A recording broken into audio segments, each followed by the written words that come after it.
Yeah, so that's a good question, and patients ask me that all the time. We absolutely do not replace someone's primary care physician.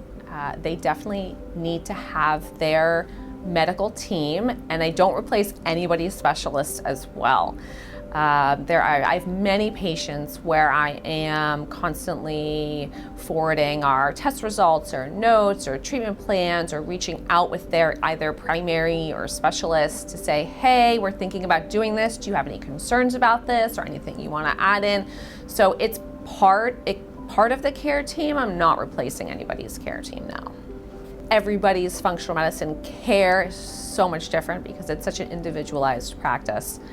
The length of time that we treat people is going to be very different. But I've heard other functional medicine doctors say it before, and I think it's generally a decent assessment where we'll tell patients, for every year that you've been sick, expect a month of active treatment. Now, that means active treatment, where we're really testing and treating and protocols and following up. Once people are doing better, I've been doing this for years now, so I have plenty of patients that see me once or twice a year to kind of check in. Some patients I haven't seen in years if they're doing better. So that's really a maintenance phase, which is a little bit different. But in terms of the acute, more heavy-hitting treatment time, we usually give patients that kind of ballpark assessment. I get a lot of people ask me this question, what kinds of tests do you do? And so I actually do a combination of tests. I will, with every client that I see, run as much laboratory work as I can and is appropriate through a regular lab, like a LabCorp request or something like that. But the work that I do, there typically are things that we are looking for that those labs don't offer. So that's where we use our specialty labs. So some of the specialty labs that I order the most, probably the most common one that I use is, so I use a GI microbiome test. So through stool, there are two different labs specifically that I tend to use. We can actually detail out the microbiome of someone's gut.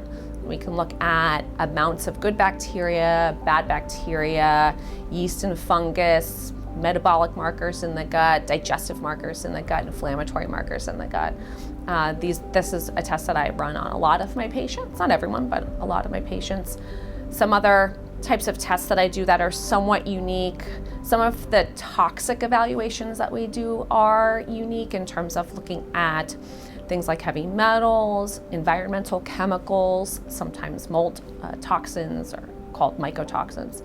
These are some of the toxic evaluations that we might do with a specialty lab that regular labs just don't offer.